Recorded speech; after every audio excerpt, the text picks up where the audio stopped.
नमस्कार दोस्तों, यह है राज कंप्यूटर बैतूल और इस समय हम लोग पढ़ रहे हैं सितंबर 2026 सीबीसीटी एग्जाम के लिए ये सीरीज। इस सीरीज में हम लोगों ने ऑलरेडी 8 वीडियो अपलोड कर दिए हैं। उसकी लिंक मिलेगी आपको आई बटन में, या पेज पर जा सकते हैं। पेज पर भी प्लेलिस्ट में आपको सितंबर की जो सीरीज है वो मिल जाएगी। उसके अलावा डिस्क्रिप्शन में आपको नीचे एप्लीकेशन की लिंक मिल जाएगी। वहाँ पे आपको वेबसाइट हमारी मिल जाएगी जिस पे आप टाइपिंग कर सकते हो। साथ में टेलीग्राम और इंस्टाग्राम की लिंक वहाँ पर मिलेगी। साथ में मिलेगी आपको व्हाट्सएप की चैनल की लिंक भी, तो उसको भी आप ज्वाइन कर सकते हैं सारा, ताकि नोटिफिकेशन अगर एग्जाम के कोई भी आते हैं तो आपको जल्दी से मिल सके। चलिए हम लोग स्टार्ट करते हैं आज की क्लास को। आज हमारे पास में 9th नंबर की क्लास है।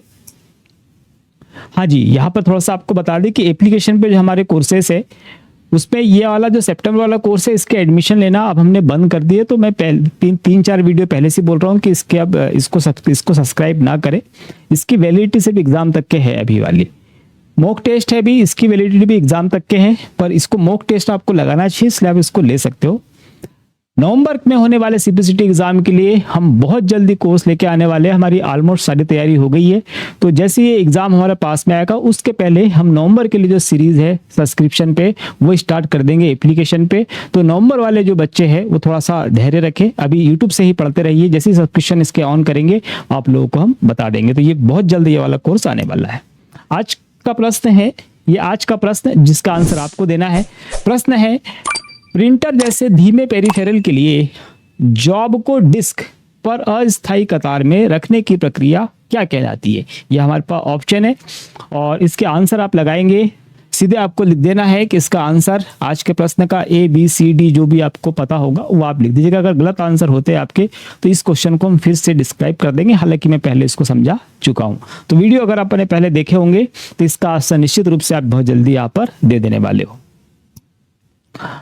आज का पहला प्रश्न है, किस आर्किटेक्चर में इंस्ट्रक्शन तथा डेटा सामान्यतः एक ही मेमोरी और समान बस व्यवस्था का उपयोग करते हैं? मतलब हमारे पास में कंप्यूटर आर्किटेक्चर के लिए, मतलब मेमोरी में जो आर्किटेक्चर हमारे पास में है, तो आर्किटेक्चर में इंस्ट्रक्शन तथा डेटा मतलब निर्देश और डेटा दोनों को सामान्यतः एक ही मेमोरी या एक समान मेमोरी है ना, या फिर बस में व्यवस्थित किया जाता है, ये हमसे पूछ रहा है।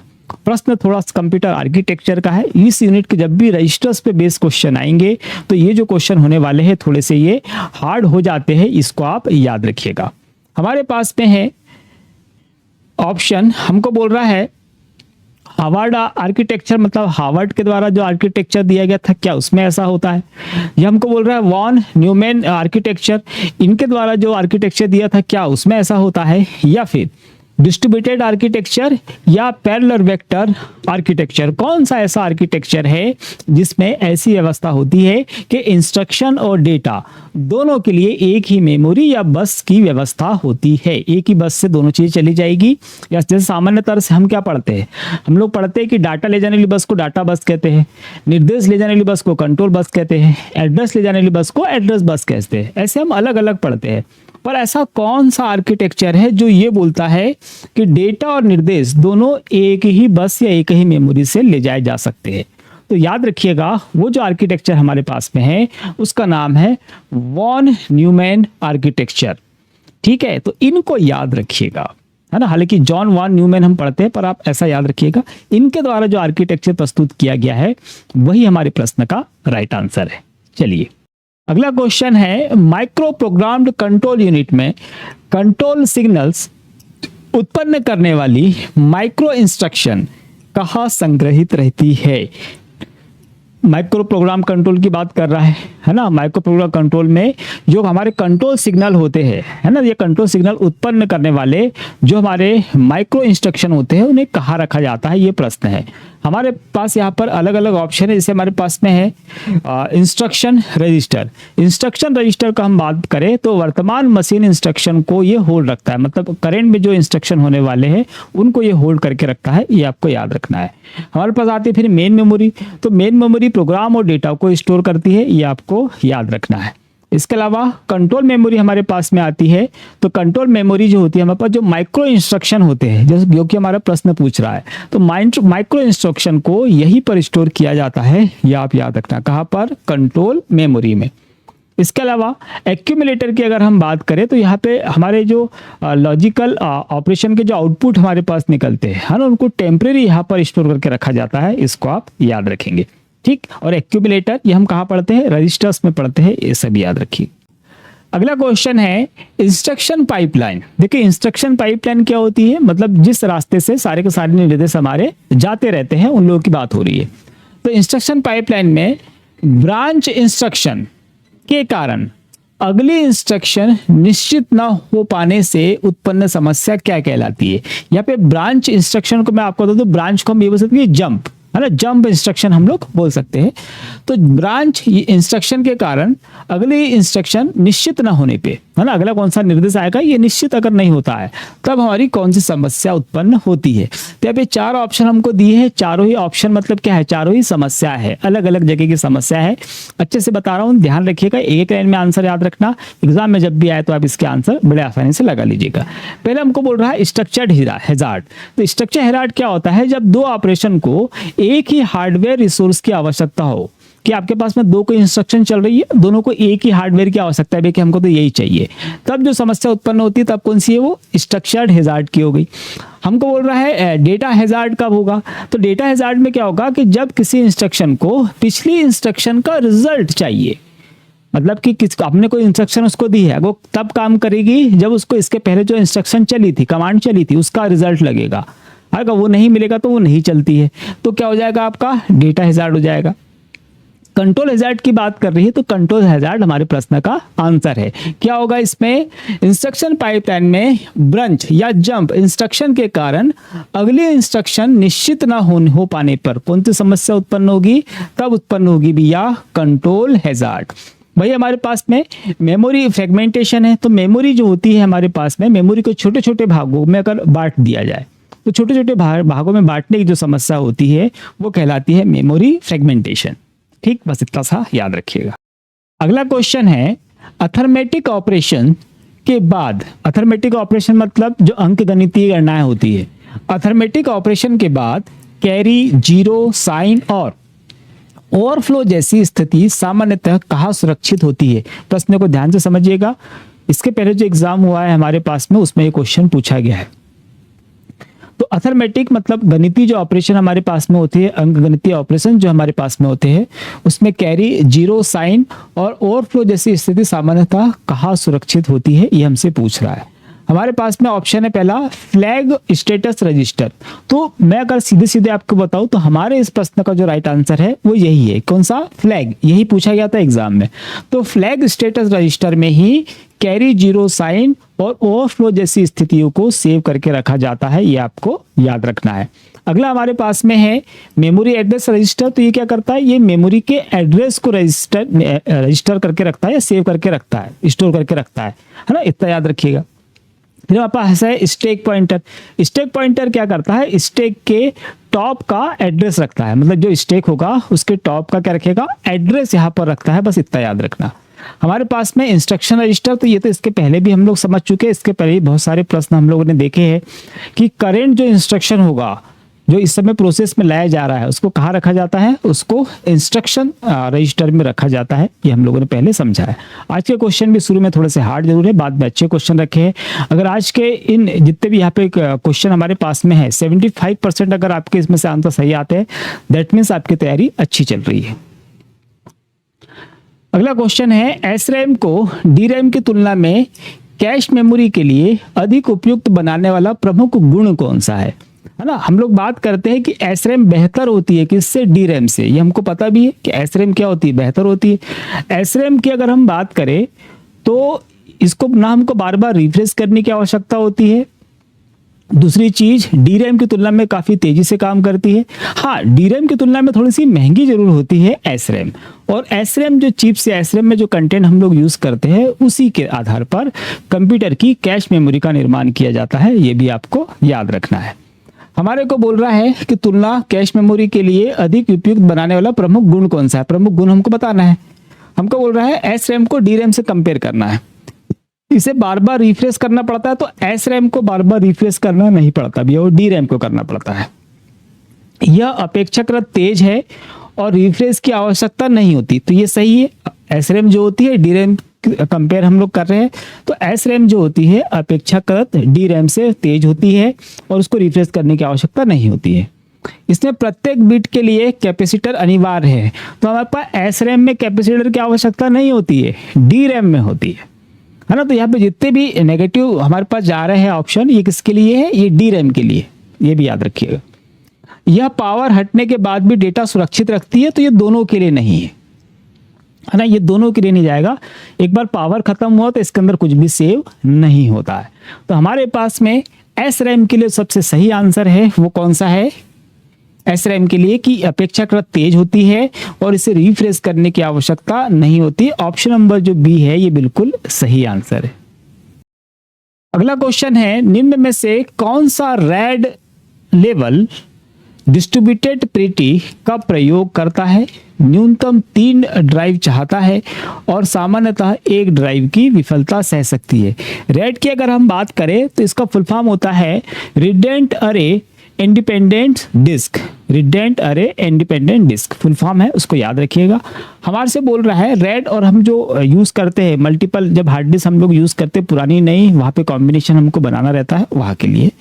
तो रैड लेवल डिस्ट्रीब्यूटेड पार्टी का प्रयोग करता है, न्यूनतम 3 डिवाइस 3 ड्राइव चाहता है, मतलब जो डिस्क लगाते हैं हम उसकी बात कर रहा है, और सामान्यतः 1 ड्राइव की विफलता सह सकता है, मतलब एक खराब भी रहेगा तो चलेगा, कोई फर्क नहीं पड़ेगा। तो हमारे पास यहाँ पे अलग अलग प्रकार क्या दिए हैं? रैड दिए हैं। जैसे अगर हम बात करें रैड 0 की, अगर हम बात करें तो स्ट्रिपिंग करता है ये और रिडेंसी नहीं करता है।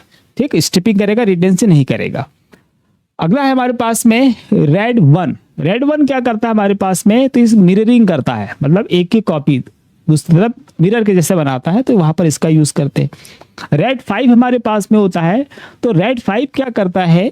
ये हमारे प्रश्न का राइट आंसर है। तो ये क्या करेगा? डिस्ट्रीब्यूटेड प्रीटी का प्रयोग करता है और न्यूनतम इसमें 3 ड्राइव चाहिए। अगर एक काम नहीं भी करेगा तो इसका काम चल जाएगा, कोई दिक्कत नहीं है ना। और अगर हम बात करें रैड 10 की, अगर बात करें तो रैड 10 क्या करता है? हमारे पास में मिररिंग और स्ट्रिपिंग दोनों का कॉम्बिनेशन है, मतलब इन दोनों का कॉम्बिनेशन मिलकर क्या बन जाता है? हमारे पास में रैड बन जाता है, फिर रैड 10 बनेगा, है ना। हमारे पास इस प्रश्न का राइट आंसर क्या है? तो इस प्रश्न का राइट आंसर याद रखना ऑप्शन नंबर सी, मतलब कि रैड 5 है, और ये हार्ड क्वेश्चन में से एक है, ये भी याद रखिएगा।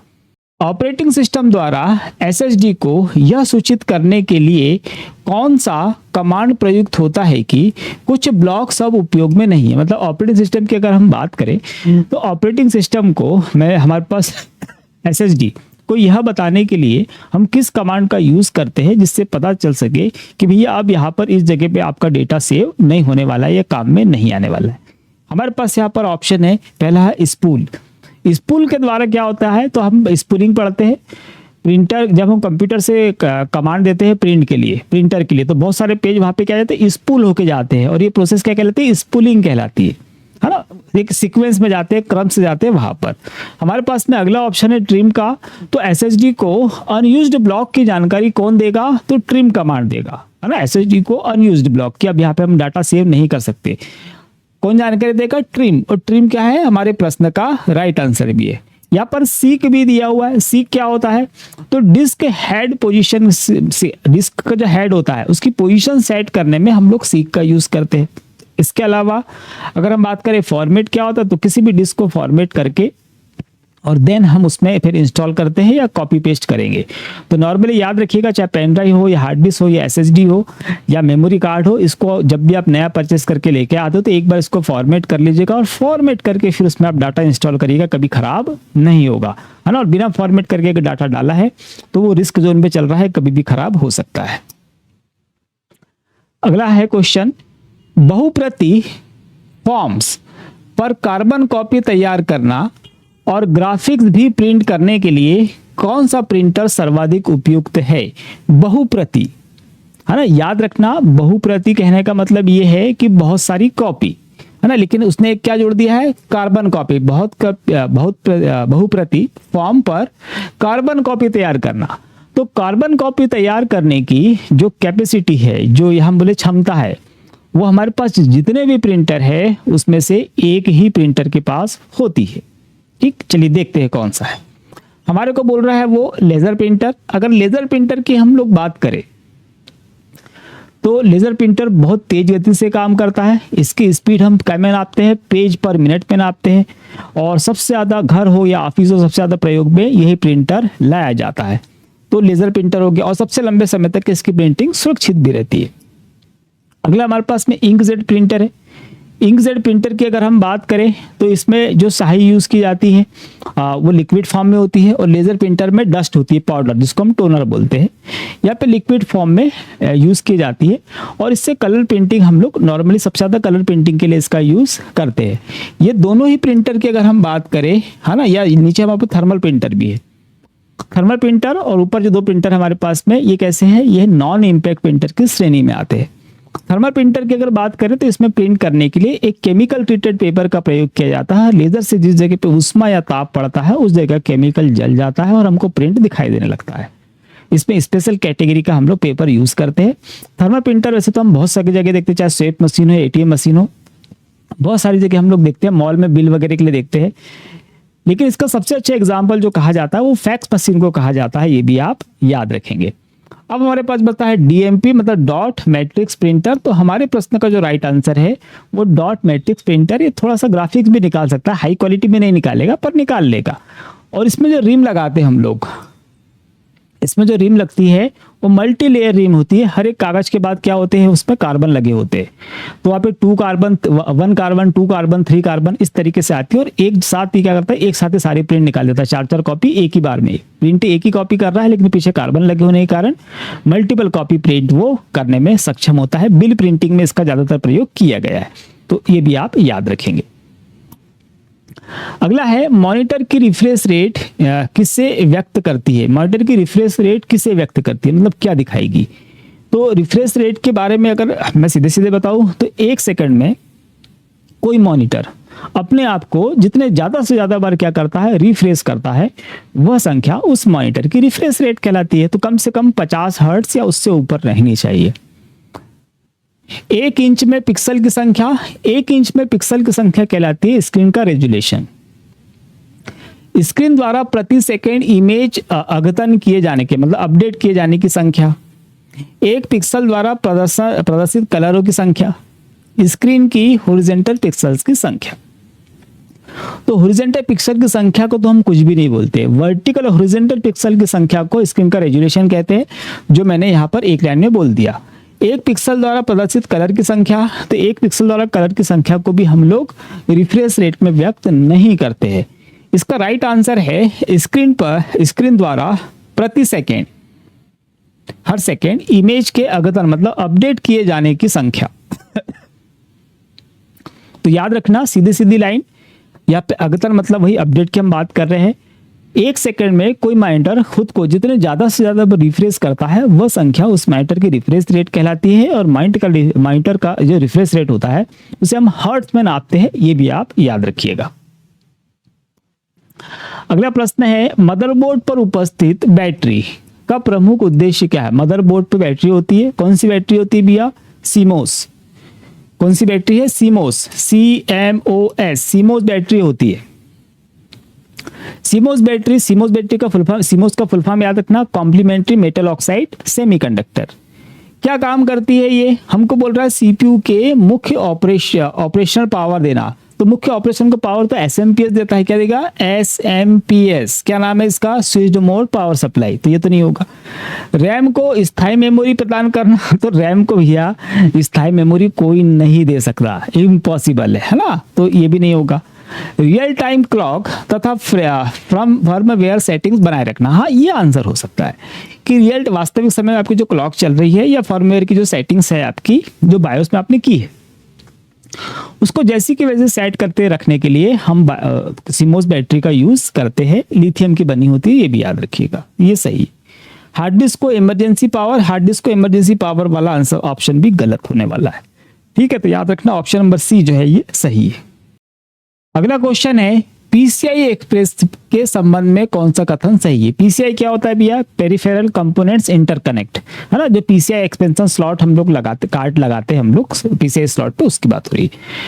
तो PCI एक्सप्रेस के संबंध में कौन सा कथन सही है, सही वाला पहचानना है।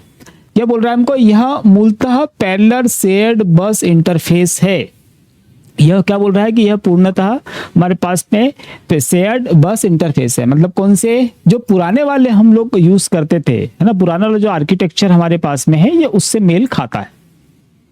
अगला हमारे पास में है, यह सीरियल पॉइंट टू पॉइंट और लेन आधारित इंटरफेस है। तो अगर हम बात करें कि जो हमारे पास पीसीआई होता है ना, तो ये सीरियल और पॉइंट टू पॉइंट और लेन आधारित इंटरफेस है। तो ये वाला जो कथन है ये इसके लिए कैसा है, ये सही है। इसका उपयोग केवल एक्सटर्नल स्टोरेज के लिए किया जाता है, तो ऐसा नहीं है, केवल एक्सटर्नल स्टोरेज के लिए हम लोग नहीं करते। यह यूएसबी का सॉफ्टवेयर प्रोटोकॉल है। तो ये यूएसबी का सॉफ्टवेयर प्रोटोकॉल नहीं, प्रोटोकॉल का नियमों का समूह। तो यूएसबी का सॉफ्टवेयर प्रोटोकॉल भी ये नहीं है। ठीक है, तो याद रखिएगा हमारे पास में पीसीआई स्लॉट का यूज हम किसके लिए, जैसे ये बोल रहा है कि स्टोरेज के लिए, स्टोरेज के लिए तो हम करते ही नहीं है। हम लोग उसके करते ग्राफिक्स कार्ड लगाना है, लैन कार्ड लगाना है, या हमको एक्सटर्नल यूएसबी कार्ड लगाना है, उसके लिए करते हैं। इसका जो राइट आंसर हमारे पास में क्या है, वो यह सीरियल पॉइंट टू पॉइंट और लेन आधारित इंटरफेस है। ये बिल्कुल सही होगा, इसको आप याद रखिएगा। ठीक है, चलिए अगला क्वेश्चन हमारे पास में, यूएसबी डिवाइस जोड़ने के बाद होस्ट द्वारा उसकी पहचान, एड्रेस असाइन और कॉन्फ़िगरेशन प्राप्त करने की प्रक्रिया क्या होती है। जब भी हमको यूएसबी डिवाइस हमारे कंप्यूटर में जोड़ता है ना, आजकल वो ड्राइवर मांगता नहीं है, प्लग एंड प्ले हो जाता है, लगाते से यूएसबी का फीचर होता है, याद रखना, प्लग एंड प्ले। तो वही हमको बोल रहा है कि यूएसबी ड्राइव जैसे हमने जोड़ा, तो उसके बाद होस्ट मतलब जिस कंप्यूटर हमने उसको जोड़ा हुआ है, तो उसकी पहचान, एड्रेस असाइनमेंट और कॉन्फ़िगरेशन प्राप्त करने की जो प्रोसेस होती है, पूरी प्रक्रिया होती है, वो क्या कहलाती है। पहला हमारे पास ऑप्शन है फ्रेगमेंटेशन। तो फ्रेगमेंटेशन क्या होता है, तो डेटा और जो मेमोरी हमारे पास में होती है ना, उसको क्लीन करने के लिए या उसको हिस्सों में बांटने के लिए हम फ्रेगमेंटेशन का यूज करते हैं, छोटे छोटे भागों में बांटने के लिए। एक्यूमुलेशन क्या होता है, तो इनएक्यूमुलेशन क्या होता है कि ये भैया यूएसबी होस्ट डिवाइस को पहचानता है, उसको एड्रेस देता है और उसकी कॉन्फ़िगरेशन पढ़ता है ना। तो याद रखिए ये इनमेमोरेशन जो हमारे पास में है, ये वाला ऑप्शन, यही हमारे प्रश्न का राइट आंसर है। इनकैप्सुलेशन की अगर हम बात करें, तो नेटवर्किंग में डेटा को प्रोटोकॉल हेडर्स में साथ में रैप करने से संबंधित, इसका आंसर अगर आप क्वेश्चन आता तब बन जाता। कहां पर, नेटवर्किंग डेटा में प्रोटोकॉल हेडर के साथ में रैप करने के लिए हम इसका यूज करते हैं। वर्चुअलाइजेशन है, तो वर्चुअलाइजेशन हमको पता ही है कि वर्चुअल रिसोर्सेस होंगे या वर्चुअल रूप से हमको कोई तकनीक तैयार करनी होगी, तो उसको हम लोग बोलते हैं कि वर्चुअलाइजेशन है ना, जो होती नहीं है उसके आभासी रूप में उसको तैयार किया जाता है। तो फिलहाल याद रखना इस प्रश्न का आंसर ये वाला है। अगला प्रश्न है हेक्साडेसिमल एडिशन, ये दिया हुआ है हमको, इसका परिणाम क्या होगा। बड़ा अच्छा प्रश्न है और बहुत ही इजी प्रश्न है। एग्जाम में ये प्रश्न आए तो आपको 1 नंबर जो है वो निश्चित रूप से मिलने वाला है, आप मान के चलिए। ये इस पैटर्न में जब भी कोई प्रश्न आता है, इसमें हमको बहुत ज़्यादा एफर्ट नहीं डालनी है। प्रश्न ठीक है कि हमको इसको जोड़ना है, अब जोड़ने के लिए हमारे पास ऑप्शन उसने ऐसे दिए है, तो थोड़ा सा हमको ऐसा लगता है कि प्रश्न कहीं हार्ड हो जाएगा, लेकिन ये बताओ बहुत इजी प्रश्न है। हम इसको जोड़ते हैं। देखिए हमारे पास में क्या दिया है, उसने हमको दिया है 7b प्लस क्या करना है, 2f करना है। इसको हमको जोड़ना है, तो इसको जोड़ने के लिए हम 2 चरण या 2 स्टेप यूज करने वाले हैं। पहली स्टेप कौन सी है, पहले इसमें से हम अल्फाबेट्स निकाल लेंगे। जैसे हमारे पास में क्या है, यहाँ पर हमारे पास में b और एक हमारे पास में क्या है, f है, b और f। और जो अगला चरण हमारे पास में होगा उसमें हम ये 7 और 2 को जोड़ेंगे, है ना। कैसे जोड़ेंगे देखते हैं। जैसे b और f है, तो इसको हमको जोड़ना है। तो अगर हम बात करें कि हमारे पास में जो हेक्साडेसिमल संख्या होती है, किसके लिए पूछ रहा है, हेक्साडेसिमल के लिए, टोटल 16 डिजिट हमारे पास में होती है। कहाँ से कहाँ तक के, हमारे पास 0 से 0 1 2 3 4 5 6 7 8 9 तक के, इतना काम हो गया।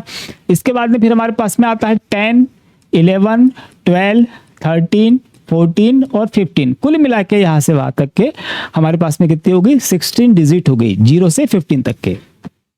अब हमको पता है कि हम 10 के लिए क्या यूज करते, A, 11 के लिए B, 12 के लिए C, इसके लिए D, E और F। ठीक है, और हम रेंज भी देते हैं 0 से F तक की इसकी रेंज होने वाली है, बस इतना हमको पता रहता है। अब देखिए हमारे पास में यह क्या दिया, बी और एफ दिया है। बी के लिए क्या है 11 और एफ के लिए क्या है हमारे पास में 15 है ना। तो बी के लिए क्या आएगा हमारे पास में 11 प्लस वहां पे क्या हमारे पास में 15। जब इसको हम जोड़ते हैं कितना आने वाला है इसका आंसर, इसको जोड़ेंगे तो आ जाएगा 26 आ गया। ठीक है, जोड़ लिया। अब चूंकि हमको क्या करना है, हेक्साडेसिमल है, तो हेक्साडेसिमल में ये अंक तो हमारे पास में होता ही नहीं है, 15 के आगे तो होता ही नहीं है। तो हम लोग क्या करेंगे, इसको हम भाग देंगे। किससे भाग देना है हमको, 16 से। हेक्साडेसिमल है ना, तो यहाँ पे हमारे 26 डिवाइडेड बाय हम लोग क्या करने वाले हैं 16। कितने बार भाग जाएगा इसका, तो हमको मालूम है कि भाग कितने बार जाएगा, एक बार। मैं इसके पहले भी बता चुका हूं कि जितने बार भाग जाता है उसको कहाँ रखना है, यहां पे। ठीक है, और जितना शेषफल बचेगा उसको कहाँ रखेंगे, यहाँ पे। तो 16 का भाग 26 में जाएगा एक बार, तो 26 में से हम 16 को माइनस कर देंगे। कितना बचेगा हमारे पास में, हमारे पास यहाँ पे बचेगा कितना 10 बच गया। अब अगर इस 10 की हम बात करें तो इस 10 को हम क्या लिख सकते हैं, यहाँ पे हमारे पास में क्या है 10 के लिए a है ना। तो हम इस 10 के लिए क्या लिख सकते हैं, a लिख सकते हैं। और 1 तो क्या लिखेंगे हम, नीचे से ऊपर की तरफ लिखेंगे। तो हमारा जो यहाँ पे आंसर आएगा वो क्या है आपके पास में 1a। ठीक, इतना क्लियर हो गया। अब हमारे को जोड़ना है, यहाँ पे 7 था और 2 था इसको, और एक डिजिट हमारे पास यहाँ पर भी मिल गई हमको। तो हम जो जोड़ेंगे, क्या जोड़ेंगे 7 प्लस 2, ये तो हमने कर लिया। अब एक डिजिट हमारे पास यहाँ पर फिर दिख रही है, क्योंकि देखो हमको तो सिंगल सिंगल करना था, तो एक डिजिट हमारे पास यहाँ पर और दिख रही है। तो इसको हम यहाँ से क्या करेंगे, हटा देंगे, है ना। अच्छा, बाद में हटा दो, इसको हम यहाँ से हटा देंगे और कहाँ लिख देंगे, यहाँ पे लिख लिया। अब इसको जोड़ेंगे, कितना आएगा, और इस 10 को हम कैसे लिख सकते हैं, ये यहां पर हमने लिखा हुआ है। 10 को कैसे लिख सकते हैं, a में। तो इसका भी आंसर हमारे पास में क्या आ रहा है, a आ रहा है। हो गया क्लियर। अब जब हमारा ये पहला वाला ये दूसरा वाला दोनों को हम पास पास में रखेंगे तो पहला भी a आया, दूसरा भी a आया। तो ये क्या है आपके पास में, यह भी आपके पास में हेक्साडेसिमल। क्या आएगा आंसर, ये रहा। ठीक है, तो ऐसे प्रश्नों की प्रैक्टिस करना इजी हम निकाल सकते हैं, कोई दिक्कत नहीं आती। अगला क्वेश्चन है हमारे पास में, सिंगल प्रायोरिटी बिट आधारित एरर डिटेक्शन के संबंध में कौन सा कथन सही है। तो याद रखिएगा, यहाँ पे हमको बोल क्या, सिंगल प्रायोरिटी बिट आधारित एरर डिटेक्शन की जो मेथड हमारे पास में है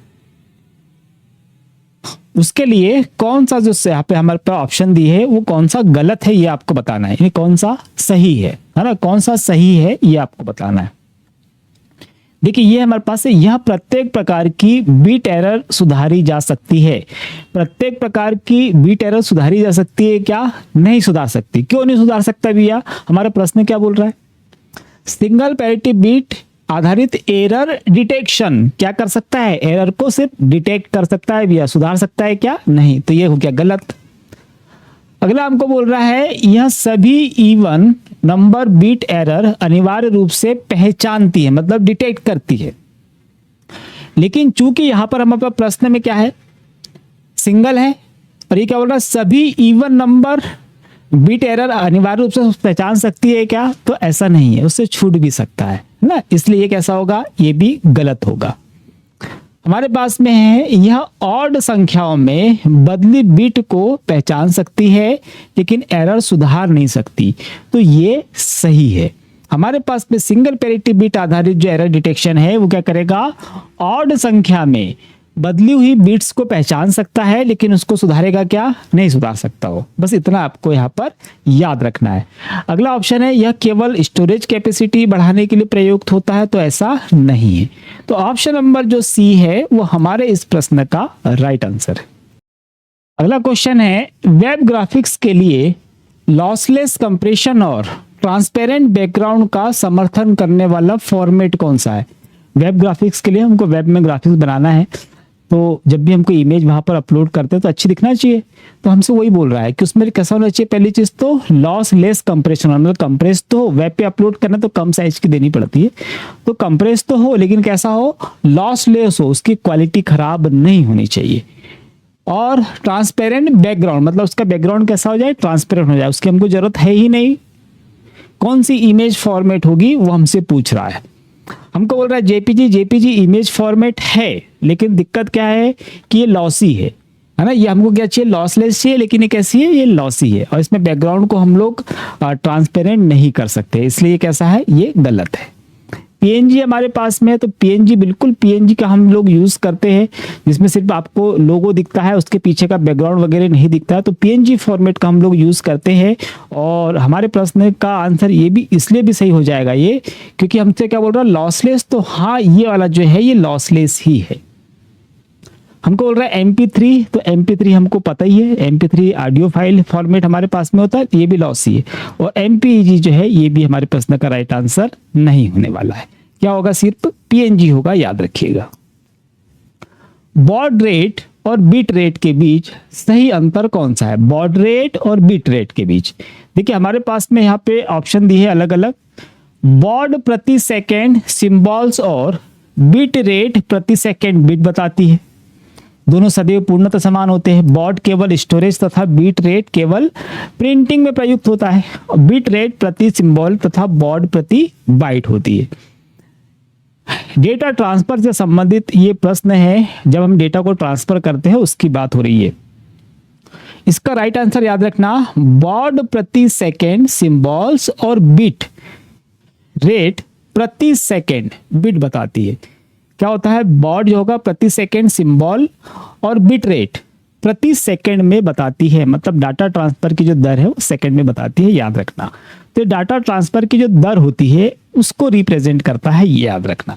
तो बॉड क्या होगा, हमारे प्रश्न का राइट आंसर होगा, याद रखना। इसको बिट पर सेकेंड भी हम लोग बोलते हैं, बॉड की जगह हम लोग क्या बोल देते हैं, बिट पर सेकेंड, BPS, है ना। तो ये उसी के लिए बॉड है। निश्चित टाइम क्वांटम के पश्चात रनिंग प्रोसेस को प्रीमेंट करने वाली शेड्यूलिंग टेक्निक कौन सी है। एक निश्चित टाइम क्वांटम के पश्चात, मतलब विषम समय अंतराल, क्वांटम मतलब स्लाइस होगा, के पश्चात रनिंग प्रोसेस को प्रीपेंट करने वाली शेड्यूलिंग टेक्निक कौन सी होती है। तो हमारे पास में यहाँ पे पहला ऑप्शन दे रहा है first come first serve, shortest job first, और राउंड रोबिन, और नॉन प्रीमेंटिव प्रायोरिटी। तो देखिए एक निश्चित समय में क्वांटम के पश्चात, मतलब निश्चित टाइम क्वांटम या फिर टाइम स्लाइस होता है, समय की निश्चित मात्रा होती है ना, जिसके अंदर ही आपको काम पूरा करना होता है।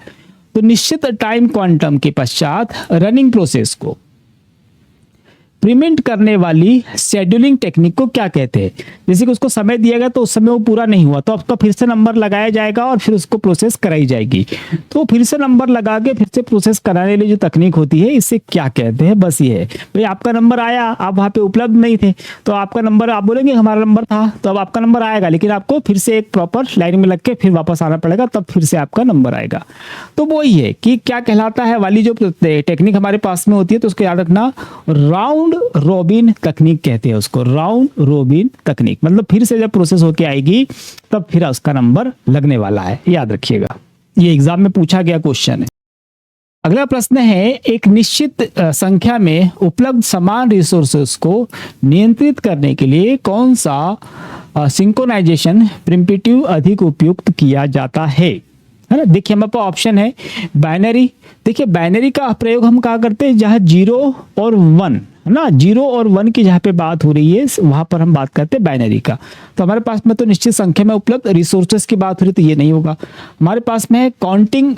तो काउंटिंग के लिए हम क्या यूज करेंगे, तो काउंटिंग जो है आपको बता दूं मैं कि काउंटिंग हमारे प्रश्न का राइट आंसर है। इसका प्रयोग हम कब करते हैं कि जब एक निश्चित संख्या में उपलब्ध समान रिसोर्सेज को नियंत्रित करने के लिए हमको सिंक्रोनाइज प्रिमिटिव की आवश्यकता है, या सबसे ज्यादा उपयुक्त यही वाला होता है, याद रखना। कौन सा, काउंटिंग सेम 4 की, ठीक है। इसके अलावा अगर यहाँ पे प्रोग्राम काउंटर की बात करें तो प्रोग्राम काउंटर क्या होता है? प्रोग्राम काउंटर हमको पता है कि ये एक तरह का रजिस्टर होता है ना। सीपीयू के रजिस्टर पढ़ते हैं हम, आईआर पढ़ते हैं हम लोग, प्रोग्राम काउंटर पढ़ते हैं और हम लोग एक्यूमुलेटर पढ़ते हैं, तो ये वहाँ पर इसका जिक्र होता है, याद रखेंगे। अगला हमारे पास में है पेज टेबल। तो पेज टेबल जो है वर्चुअल मेमोरी एड्रेस ट्रांसलेट में इसका प्रयोग किया जाता है, याद रखें, वर्चुअल मेमोरी के ट्रांसलेशन में इसका प्रयोग किया जाता है। फिलहाल हमारे प्रश्न का जो राइट आंसर है वो कौन सा है? काउंटिंग।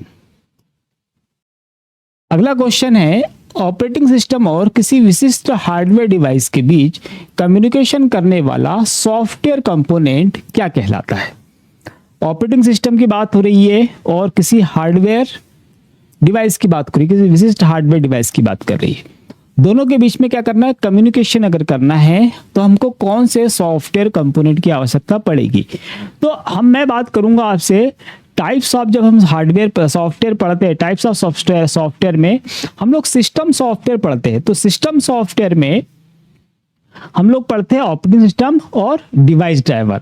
तो याद रखिएगा कि डिवाइस ड्राइवर जो होता है यह एक प्रकार का सॉफ्टवेयर कंपोनेंट हमारे पास में है, जिसकी सहायता से हम किसी भी नए हार्डवेयर को हमारे कंप्यूटर से अटैच करेंगे और वो चलेगा। अगर उसका ड्राइवर इंस्टॉल नहीं होगा देन वो नहीं चलने वाला है।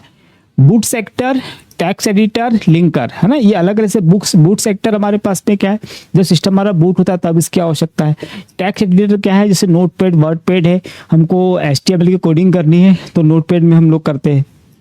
लिंकर क्या होता है कि हमारे पास जो कोड हमने तैयार कर, सोर्स कोड जो होते हैं, तो उनको आपस में लिंक करके और एक एग्जीक्यूटेबल फाइल बनाने के लिए हम लोग लिंकर का यूज करते हैं, ये याद रखिएगा।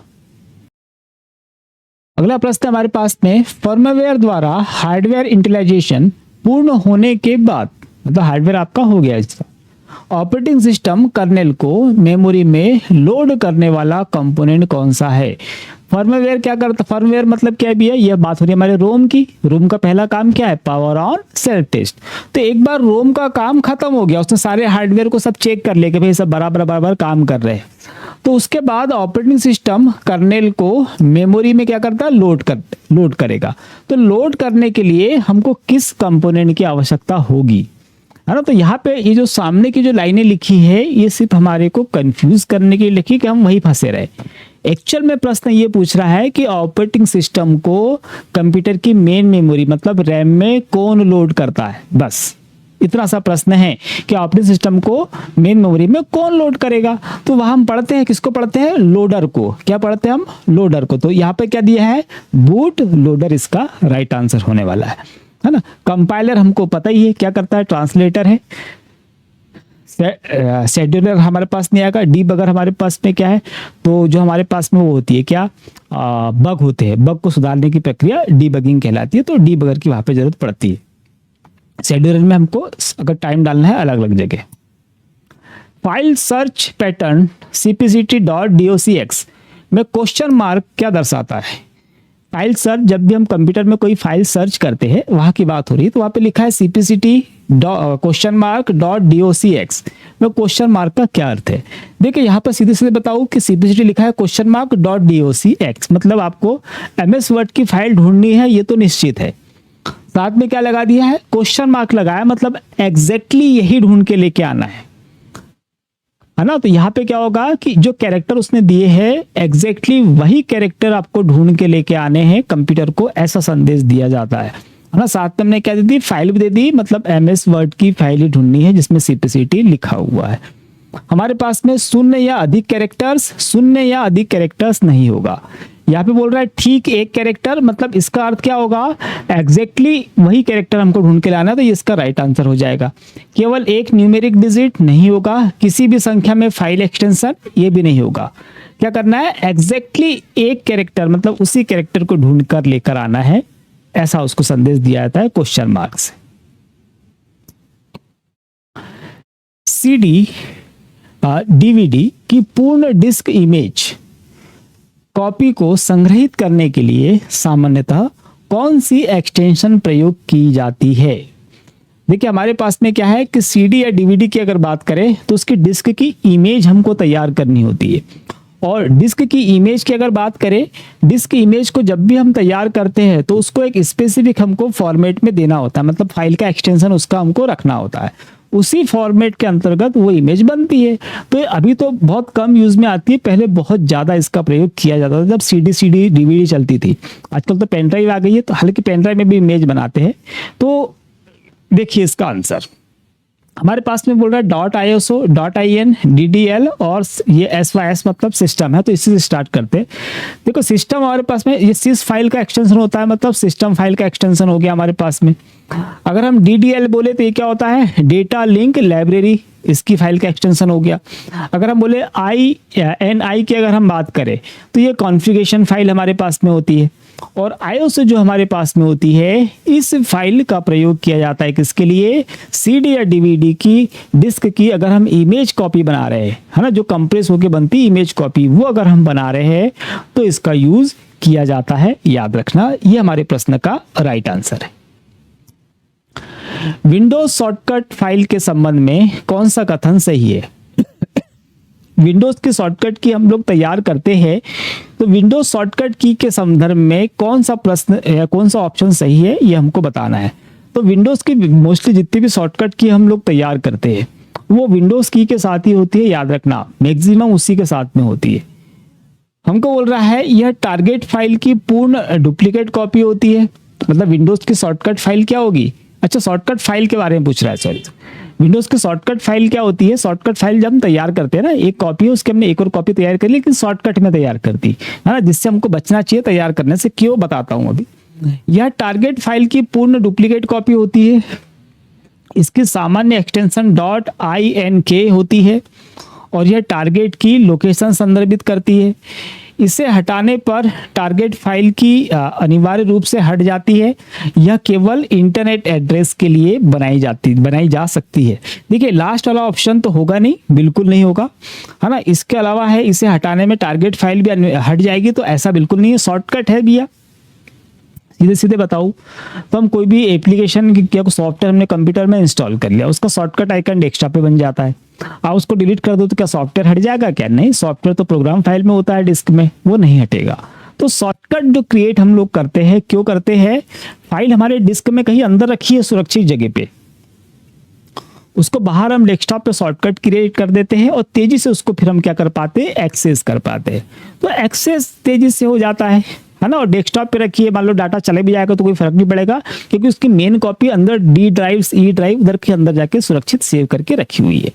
तो हमारे पास में यह बोल रहा है इसकी सामान्य एक्सटेंशन .ink होती है और यह टारगेट की लोकेशन संदर्भित करती है। तो ये अगर मैं बात करूं तो बिल्कुल सही है। ये क्या करती है, टारगेट की लोकेशन संदर्भित करती है ना। यहाँ से हम देख सकते हैं कि वो फाइल कहाँ पर है, प्रॉपर्टी में जाके, और हम फुल्ली एक्सेस कर सकते हैं, पूरा का पूरा एक्सेस कर सकते हैं। लेकिन उस शॉर्टकट आइकन को अगर डिलीट कर दिया जाए तो मेन फाइल को कोई फर्क नहीं पड़ता, वो सुरक्षित है। यह आंसर होगा। यह बोल रहा है टारगेट फाइल की पूर्णतः डुप्लीकेट कॉपी होती है, तो नहीं भैया, डुप्लीकेट कॉपी नहीं होती है ना। और जिस चीज से मना कर रहा था कि जब बहुत बार हम कॉपी करते हैं तो शॉर्टकट कॉपी कर लेते हैं, तो शॉर्टकट कॉपी करके अगर दूसरे कंप्यूटर में ले जाओगे तो चलेगा ही नहीं, क्योंकि उसकी मेन फाइल तो उसी कंप्यूटर में रहेगी, है ना। तो कभी भी पूरा का पूरा कॉपी करके ले जाएंगे तो चलेगा, शॉर्टकट कॉपी करके नहीं चलने वाला है। तो शॉर्टकट के लिए क्वेश्चन भी आता है, याद रखना। शॉर्टकट के बेसिकली आइकन जो बनकर डेस्कटॉप पे आ जाते हैं उसके लिए। चलिए, तो आज के हमारे पास में इतने ही प्रश्न थे। ये आज 9th नंबर का वीडियो है। इसके पहले के 8 जितने वीडियो है मिलेंगे आपको आई बटन में, है ना। क्वेश्चन थोड़े से हार्ड लेवल पे हम लोग जा रहे हैं, थोड़े से और हार्ड लेवल पे जाएंगे, और उसके बाद में ऑल ओवर जब पूरा हम रिवीजन करके लेके आएंगे शुरू से अभी तक के, तो फिर वो क्वेश्चन जो आएंगे सीधे हमारे एग्जाम में काम में आने वाले हैं। आज के इन प्रश्नों में आपके कितने प्रश्न सही हुए हैं मुझे कमेंट करके बता दीजिएगा, इससे आपकी स्थिति मुझे पता चल जाएगी। तो उसके अकॉर्डिंग फिर और क्वेश्चन लेकर आएंगे। और ऐसे प्रश्न आप लोग को और तैयार करने हैं तो आप ढूंढ के सर्च करके तैयार कर सकते हैं, या फिर वीडियो की जो सीरीज है इसमें काफ़ी ऐसे लगभग 500 क्वेश्चन हमारे पास में जो हम आपकी प्रिपरेशन उनकी करवाने वाले हैं। ठीक है, तो चलिए आज के लिए सिर्फ इतना ही रखते हैं। हम लोग मिलते हैं कल नए वीडियो के साथ, तब तक के लिए जय हिंद।